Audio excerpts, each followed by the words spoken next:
Clash Royale has 119 cards now, but not all of them are fair. Some are too strong, others feel useless. Today we're diving into the top 5 most balanced cards and the ones that are completely unbalanced. Stick around and you'll be shocked which ones made the list. So starting off the balanced cards list at number 5, we have the Knight.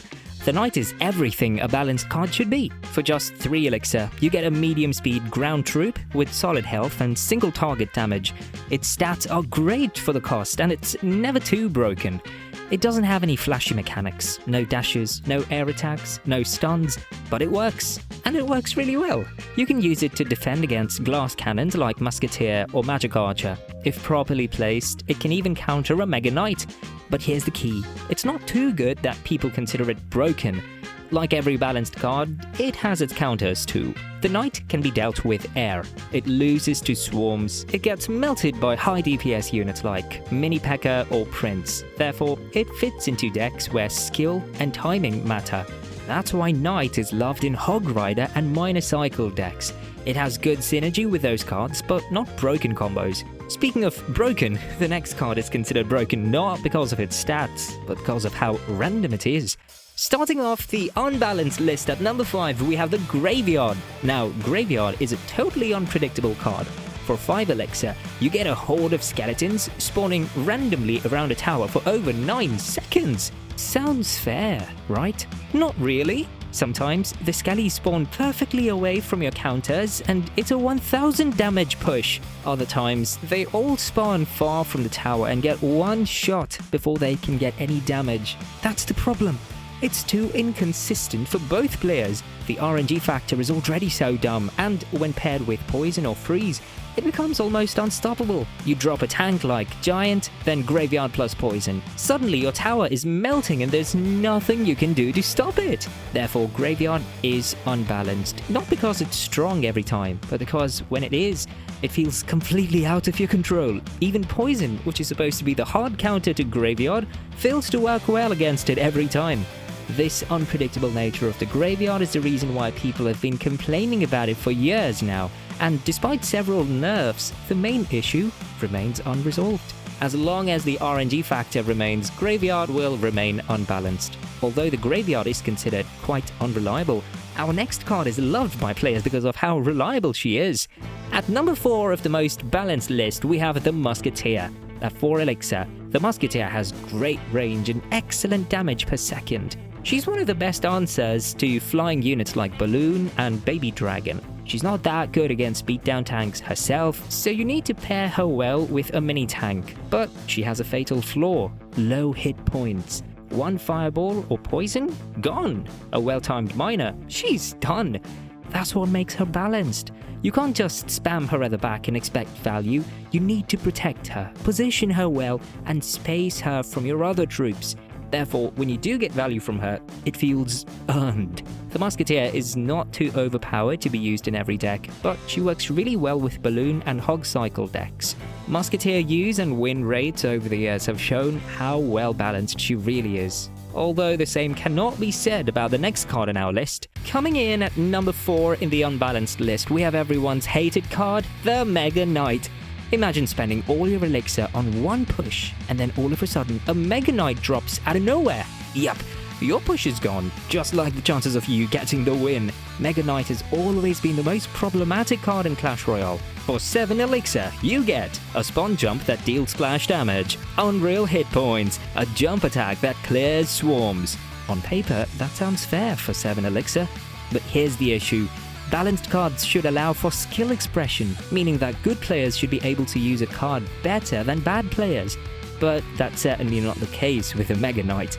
There's a reason why the Mega Knight has always been overpowered in mid-ladder, but quite underwhelming in top-ladder. He's too easy to use. If a card wins games just by being dropped, without timing, placement, or thinking, it's not balanced. And that's the problem with the Mega Knight. Mid-ladder players love him because he bails them out of trouble. They overcommit, just drop Mega Knight. Swarm incoming, he jumps and clears it. No wonder why his use rates skyrocket in mid-ladder. It's quite difficult to counter the Mega Knight in mid-ladder because players don't have every card leveled up. and if you don't have the right counter, like P.E.K.K.A. or Inferno Tower, you're basically cooked. Therefore, Mega Knight is unbalanced, not because he's unstoppable, but because he's too forgiving. He allows mistakes, cleans up messes, and punishes good plays too easily. If you hate the Mega Knight as much as me, subscribe and like this video. Moving on, as the third most balanced card, it's the Mega Minion. Mega Minion costs 3 elixir, has decent health, and does good single target damage. It's one of the best stats for the cost cards in Clash Royale. The win rates and use rates of Mega Minion have always remained stable, therefore it's one of the cards which has received the least balanced changes in Clash Royale. It works well in Beatdown, Control, Lava Loon, and some graveyard decks, not because it's OP, but because it's reliable. While it may have its strengths, it has clear weaknesses too. It's slow, and that's important because his slow attack speed is what makes him balanced. It's not going to rush across the arena and demolish towers. It's a reaction card. It defends and stabilizes attacks well. Mega Minion has clear counters too.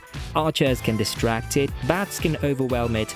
It's not that good against fast win conditions like the Hog Rider. However, it will give you insane value on defense against mini-tanks. It can not only defend against cards like Knight and Valkyrie, but also survive without a scratch for a counter push. Therefore, Mega Minion never feels unfair. It's a card you trust, not abuse. But if you abuse the next card on the list, you either 3-crown your opponent or you lose rather quickly. Next up, as the third most unbalanced card, we have the Battle Healer. When Battle Healer was first introduced, she seemed underwhelming, but the moment players added her to Elixir Golem decks, she became a healing tank of doom. Imagine a huge Elixir Golem push. You try to defend it, but the Battle Healer keeps on healing everything. Here's why she's unbalanced. She's a mini-tank that heals herself and the troops around her, and she gets stronger the more support is behind her. She not only is a horrible card concept herself, but on top of that, she makes other troops broken too by healing them. Healing will always be the #1 most unbalanced mechanic in the game. Whether it's added to a normal card or an evolution like P.E.K.K.A. or Witch, it will make the card unbalanced. Healing was never supposed to be a part of the game, but lately we've been seeing a lot of healing troops inside the game. So what's the counter to the Battle Healer? Fireball? She survives. Some mini-tank? She heals though. She's the definition of an unfair card. You don't have to be a skilled player to play her, just drop her anywhere, and then spam cards behind her. A balanced card should reward skill, but the Battle Healer does the exact opposite. You can play a perfect defense, and it won't matter, because she just keeps healing the enemy troops. Therefore, Battle Healer is unbalanced because she removes counterplay. She punishes interaction instead of rewarding it. A card like this will always remain unbalanced, regardless of how hard you try to balance it, because the issue is not with its stats, but the core concept of the card itself. Although, I absolutely love the concept of the next card on the list, and I'm sure you do too. Coming in at number 2 of the balanced list, we have the Flying Machine. The Flying Machine doesn't always get the spotlight, but when you break it down, it's a design masterpiece. One of the few we should actually appreciate, considering the amount of broken cards in the game right now. For just 4 elixir, you get a high-range, air-based support card. Its range is actually similar to a Magic Archer. That means it can snipe buildings and troops from a long distance. If you're protecting the Flying Machine for long enough, it can give you a massive elixir advantage. The Flying Machine is vulnerable to Fireball and Lightning. It's slow, fragile, and needs protection to shine. Also, it can struggle to deal with tanks on its own. Therefore, it's not a card you just throw down and forget. You build your deck around it, you support it, and you space it out carefully. And when you do, it rewards you with huge value, sniping troops across the river or destroying buildings to allow your win condition to pass through. Like Musketeer, it's fragile but fair. Let's not forget, it's one of the simplest and most dependable air troops in the game. That's what makes it feel balanced. But I'm sure of one thing, that the next card on the list can never be balanced. As the most unbalanced troop in the game, at number 2, we have the Goblin Stein. Oh my, where do I even start? Goblin Stein's core mechanics are just so broken that I highly doubt it's ever going to be balanced. Like, you really can't even get a negative elixir trade after playing the Goblin Stein. When it was released, the use and win rates broke the charts and no one was really surprised. The card was one of the most broken troops to be ever released in Clash Royale. Let me explain why it's unbalanced like crazy.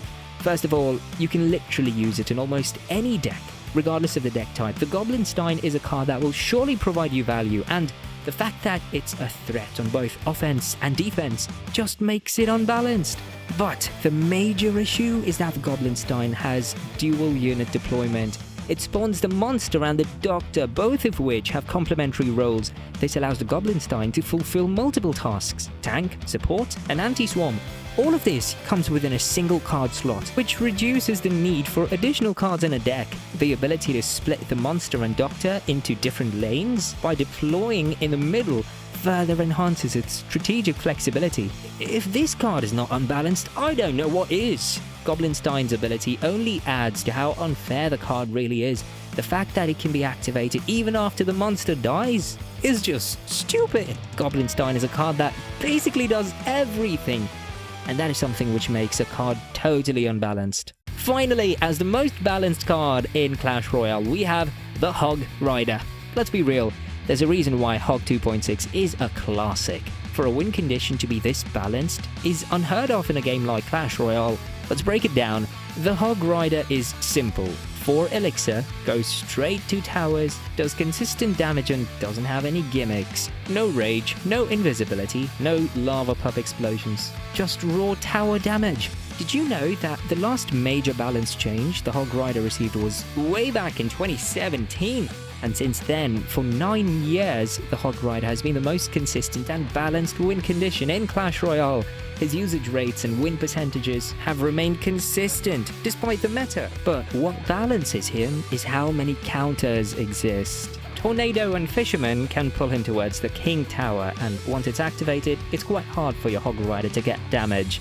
Buildings like Cannon, Bomb Tower, and Inferno can stop him. Swarms can slow him down as well. The Hog Rider demands good timing and good support.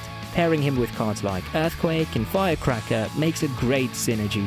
The best thing about the Hog Rider is that it allows for good synergy but no broken combos. Therefore, Hog decks are considered amongst the highest skill decks in Clash Royale. Like, just play it smart and it chips away beautifully. Play it wrong and you fall behind in elixir fast. Therefore, it rewards players who can manage elixir, read cycle, and control pacing. It's balanced because it forces interaction without ever feeling oppressive. So, as the most unbalanced card in Clash Royale, we have the Royal Chef. If you thought the healing mechanic is unbalanced, imagine a tower troop that increases the level of your troops. You don't need to be a genius to figure out why the Royal Chef is unbalanced. First of all, tower troops are supposed to give your defensive support, not enhance the offensive capabilities of your units. But the major issue with the Royal Chef is that it alters the key interactions between cards. Because it increases card levels, a lot of common interactions can change, and some cards can become virtually impossible to stop. Supercell has tried to balance the Royal Chef multiple times since its release, but all their efforts have failed. Not only is Supercell messing up with the release of broken cards, but they've also got the rarities of some cards completely wrong. So I attempted to change the rarities of cards in this video.